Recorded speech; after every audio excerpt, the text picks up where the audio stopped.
खुलुमबाय स्टुडिअ दं आङो राकेश रामसियारि बे समनि मोनसे गिदिर खौरां थारैनो मख'नांगोन जे बे समाव गोदान मोनसे राजखान्थि हान्जा दानो थाखाय सिगांनायखौ बे समाव नुनो मोन्दों। नोंथांमोना मिथिगौ जे दुलाराय बर' फरायसा आफादनि आफादगिरि बिथां दिपेन बर' बे दिपेन बर'आ थांनाय 15 आगस्ट 2024 इं मायथाइयाव बर' हारिखौ बा बर'नि राजखान्थि हान्जाखौ खौसेथि जानांगौ होननानै बिथाङा खावलायदोंमोन। बिथांनि खावलायनाय बायदि गोबां दैदेनगिरिफोरानो खौसेथिनि थाखाय आवगायनायखौबो नुनो मोन्दोंमोन। नाथाय बे समाव बे खौसेथिनि समाव गोदान मोनसे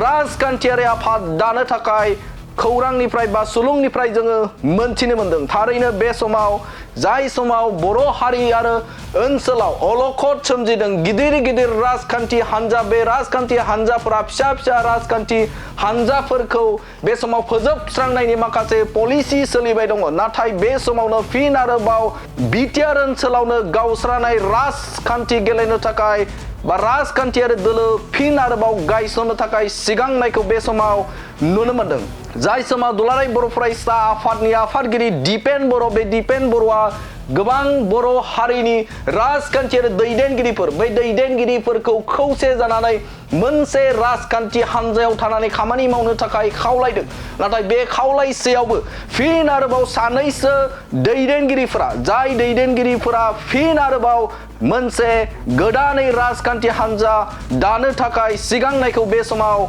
नुनो मोन्दों। नोंथांमोना मिथिगौ जे बिटिआरनि खुंगिरि प्रमद बर' बे प्रमद बर'आबो बे समाव राजखान्थियारि खौसेथिखौ नोजोर बोनानै बिथाङा गुबुन गुबुन हारि माहारिसानि थाखाय भिजन डकुमेन्ट्स लानानै थामहिनबा कमिउनिटि भिजन डकुमेन्ट्स दिहुननानै बिथांमोनजों सरजाबनानै हारि माहारिनि थाखाय खामानि मावनो थाखाय सिगांदों। दुलाराय बर' फरायसा आफादाबो बे समाव गुबुन गुबुन हारि माहारिखौ लानानै सिसि बिटिआरनि गेजेरजों हारि माहारिखौ खौसेथि खालामनो नाजादों, बिटिआर ओनसोलाव गोजोन खालामनो नाजादों। नाथाय बे समाव फिन गावनिनो बा बर' हारिनिनो मोनसे आफाद जाय आफादा फिन मोनसे राजखान्थियारि हान्जा दानो थाखाय नाजानाया बेसेबां गनायथाव। थारैनो बे समाव मोनसे मख'नांगोन जे जाय समाव बर' हारिया खौसेथिनि बाथ्राखौ नोजोर बोनानै बे समाव इउपिपिएल राजखान्थि हान्जा बे इउपिपिएल राजखान्थि हान्जायाव गोबां दैदेनगिरिफोरानो बे समाव जगदान जाबाय। खायसे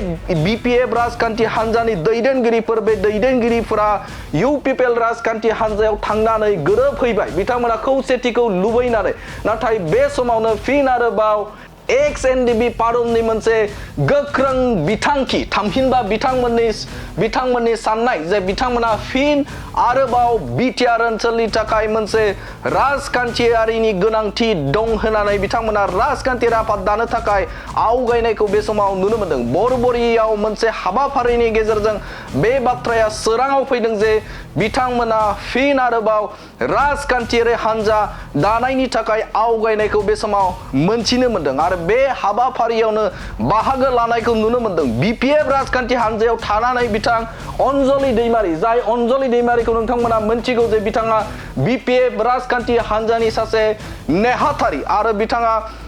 बोजबनि सासे बोसोनगिरि। बे बोसोनगिरिया बे समाव बे हाबाफारि थामहिनबा गोदान राजखान्थि हान्जा दानो थाखाय आवगायनायाव बिथाङा एक्स एनडिबिनि महर जानानै बिथाङा आवगायनायखौ बे समाव नुनो मोन्दों। एक्स एनडिबि पारुलनि बिथां बि बानस बिथाङा बुंथिनायखौ नुनो मोन्दों। बिथाङा बुंथिदों जे बारग' बिएलटिनि थाखाय बिपिएफ राजखान्थि हान्जा आरो दुलाराय बर' फरायसा आफादनि थाखाय इउपिपिएल आरो गुबुन फारसेथिं दिनैहाय बा दिनैनि खालाराव एक्स एनडिबि बिथांमोनखौ बे समाव रैखाथि होनो थाखाय मोनसेबो राजखान्थि हान्जा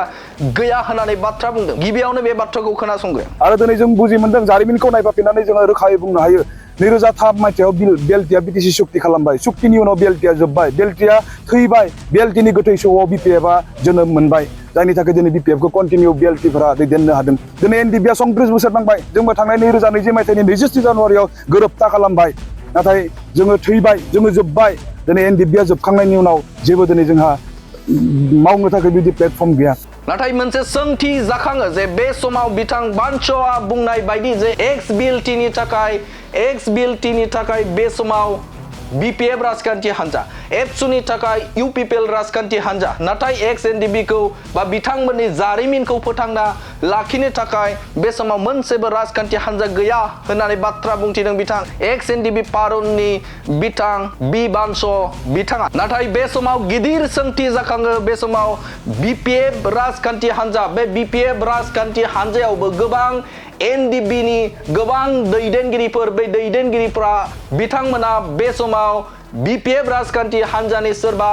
MCLA बे समाव जानानै दङ आरो गुबुन फारसेजों नोजोर होयोब्ला बे समाव UPPL राजखान्थि हान्जा UPPL राजखान्थि हान्जायावबो बे समाव MCLA आरो EM गोबां दङ नाथाय बे समाव बिथांमोननि जे बिथांमोनखौ नायनाय आरो बिथांमोनखौ बे समाव रैखाथि होनो गैया होननानै बाथ्रा खालामनानै बिथांमोना गोदान राजखान्थि हान्जा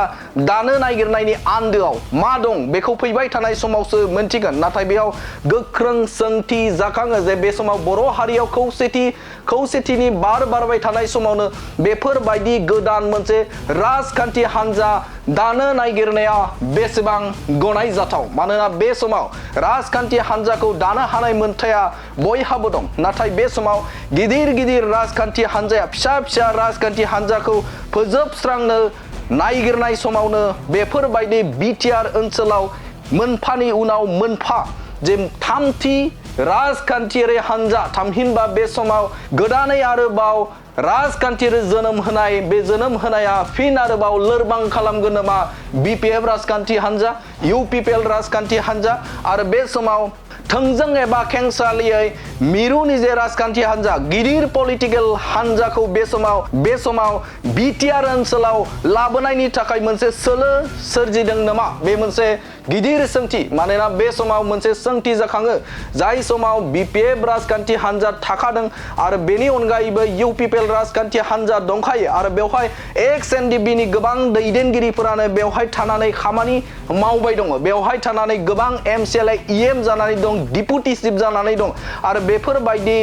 दैदेनगिरिफोर थानायनि अनगायैबो बे समाव आरोबाव फिन XNDB पारुना गोदानै राजखान्थि हान्जा दानायनि आन्दोआव बे नामा जे बे समाव गिदिर मोनसे पलिटिकेल हान्जाखौ BTC ओनसोलाव बा BTR ओनसोलाव लाबोनायनि मोनसे खैसारा सोलिदों नामा बे मोनसे गिदिर सोंथि मानोना बे समाव गोदान जुदि मोनसे राजखान्थि हान्जा दायोब्ला बे समाव बर' हारिनि जे भटफोर बर' हारिनि जे भटार्स बे भटार्सफोरा गावस्रागोन आरो गावस्रायोबा गुबुन गिदिर राजखान्थि हान्जाया बे समाव BTC आव जायगा मोनगोन अब्ला बेनि दायखौ सोर लागोन बेखौ फैबाय थानाय समावसो मोनथिगोन नाथाय बे समाव नोंथांमोनाबो कमेन्ट्सनि गेजेरजों फोरमायहरनो हागोन जे बे समाव बिथांमोननि लानाय बा XNDB पारुननि लानाय बिथांखि बिथांमोना गोदान राजखान्थि हान्जा दानायनि जे बिथांखि बे बिथांखिनि सायाव नोंथांमोनाबो मा बुंगोन बेखौ नोंथांमोनाबो कमेन्ट्सनि गेजेरजों फोरमायहरनो हागोन जे गोदान political party united forum of XNDB नि नाजानायाव जोनोम होनायनि सायावनो सावरायनाय जादों आरो बेयो बिराद मोजां रोखोमै जोंहा बारलांबाय दिनै जोङो मोनसे स्टेप जोङो दावगानानै थाबाय आरो जोङो दिनै सिद्धान्त लाबाय जे जोङो गोदान मोनसे पलिटिकेल पार्टीखौ जों जोनोम होगोन आरो बे पलिटिकेल पार्टीया मानि थाखाय जोनोम मोनगोन बे पलिटिकेल पार्टीनि गेजेरजों जोङो मा खालामनो नागिरदों बेखौ दिनै जोङो बावैसो गुसुं समनि गेजेरावनो रायजो राजानि खाथियाव थांनानै जोङो फोरमायहैगोन जों मानि थाखाय थामथि पलिटिकेल पार्टीखौ BTC आव जोनोम होनो गोनां जाखो जोंहा मा दरखार दङ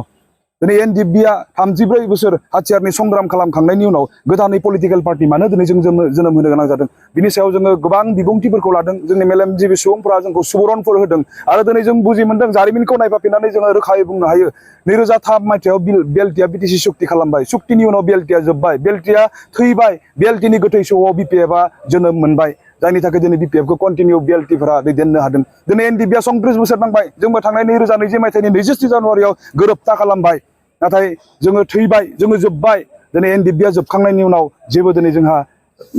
मावनो थाखाय बिदि प्लेटफर्म गैया जायनि थाखाय दिनै जों सानफाफिननांगौ जोंनि लेगेसिखौ जों कन्टिनिउ खालामनो थाखाय जोंनि जारिमिनखौ नायफाफिननांगौनि थाखाय दिनै जोङो गोदान मोनसे पलिटिकेल पार्टीनि गोनांथि जानानै फैदों बेखौ जोङो बुजि मोनदोंमोन आरो बिदिनो NDB United forum of XNDB नि गेजेरावल' जों सावरायलायबाय थादोंमोन जेब्ला जोङो थांखि मोनसे लानानै रायजो राजानि खाथियाव थांबाय मेलेमजिबि सुबुंफोरनि खाथियाव थांबाय जोंखौ सापर्ट खालामग्रा संगठनफोरनि खाथियाव थांबाय जों जेब्ला रायलायबाय गोबांथार जों सुबुरनफोरखौ बै समावबो जों मोनबोबाय आरो दिनैनि तारिखाव अर्थात दिनै बरबरिनि बे जोंनि डिजिगनेटेड केम्प गोदोनि बेयाव जि सावरायमेल बेयाव जोङो फुललि सापर्टखौ जों मोनबाय आरो मोनसे फाइनाल स्टेपआव फैबाय जे 100% जोङो गोदान मोनसे पलिटिकेल पार्टिखौ खोब गुसुं समनि गेजेरावनो जोङो डिक्लेयार खालामगोन दिनै जों बेबायदि पर्यायाव बे सावरायनायनि गेजेरजों जों सफैनो हाबाय जे गोदान political party United forum of एक्स एनडिपिनि नाजानायाव जोनोम होनायनि सायावनो सावरायनाय जादों आरो बेयो बिराद मोजां रोखोमै जोंहा बारलांबाय दिनै जोङो मोनसे स्टेप जोङो दावगानानै थाबाय आरो जोङो दिनै सिद्धान्त लाबाय जे जोङो गोदान मोनसे पलिटिकेल पार्टिखौ जों जोनोम होगोन आरो बे पलिटिकेल पार्टिया मानि थाखाय जोनोम मोनगोन बे पलिटिकेल पार्टिनि गेजेरजों जोङो मा खालामनो नागिरदों बेखौ दिनै जोङो बावैसो गुसुं समनि गेजेरावनो रायजो राजानि खाथियाव थांनानै जोङो फोरमायहैगोन जों मानि थाखाय थामथि पलिटिकेल पार्टिखौ बिटिसिआव जोनोम होनो गोनां जाखो जोंहा मा दरखार दङ दिनै एनडिएफबिआ 34 बोसोर हाथियारनि संग्राम खालामखांनायनि उनाव गोदानै पलिटिकेल पार्टि मानो दिनै जों जोनोम होनो गोनां जादों बिनि सायाव जोङो गोबां बिबुंथिफोरखौ लादों जोंनि मेलेमजिबि सुबुंफोरा जोंखौ सुबुरनफोर होदों आरो दिनै जों बुजि मोनदों जारिमिनखौ नायफाफिननानै जोङो रोखायै बुंनो हायो 2003 मायथाइयाव बेलटिया बिटिसि सुक्ति खालामबाय सुक्तिनि उनाव बेलटिया जोब्बाय बेलटिया थैबाय बेलटिनि गोथै सहआव बिपिएफआ जोनोम मोनबाय जायनि थाखाय दिनै बिपिएफखौ कन्टिनिउ बेलटिफोरा दैदेननो हादों दिनै एनडिएफबिआ 34 बोसोर नांबाय जोंबो थांनाय 2020 मायथाइनि 27 जानुवारियाव गोरोबथा खालामबाय नाथाय जोङो थैबाय जोङो जोब्बाय दिनै एनडिएफबिआ जोबखांनायनि उनाव जेबो दिनै जोंहा मावनो थाखाय बिदि प्लेटफर्म गैया जायनि थाखाय दिनै जों सानफाफिननांगौ जोंनि लेगेसिखौ जों कन्टिनिउ खालामनो थाखाय जोंनि जारिमिनखौ नायफाफिननांगौनि थाखाय दिनै जोङो गोदान मोनसे पलिटिकेल पार्टिनि गोनांथि जानानै फैदों बेखौ जोङो बुजि मोनदोंमोन आरो बिदिनो एनडिएफबि इउनाइटेड फराम अफ एक्स एनडिएफबिनि गेजेरावल' जों सावरायलायबाय थादोंमोन जेब्ला जोङो थांखि मोनसे लानानै रायजो राजानि खाथियाव थांबाय मेलेमजिबि सुबुंफोरनि खाथियाव थांबाय जोंखौ सापर्ट खालामग्रा संगठनफोरनि खाथियाव थांबाय जों जेब्ला रायलायबाय गोबांथार जों सुबुरनफोरखौ बै समावबो जों मोनबोबाय आरो दिनैनि तारिखाव अर्थात दिनै बरबरिनि बे जोंनि डिजिगनेटेड केम्प गोदोनि बेयाव जि सावरायमेल बेयाव जोङो फुललि सापर्टखौ जों मोनबाय आरो मोनसे फाइनाल स्टेपआव फैबाय जे 100% जोङो गोदान मोनसे पलिटिकेल पार्टिखौ खोब गुसुं समनि गेजेरावनो जोङो डिक्लेयार खालामगोन दिनै जों बेबायदि पर्यायाव बे सावरायनायनि गेजेरजों जों सफैनो हाबाय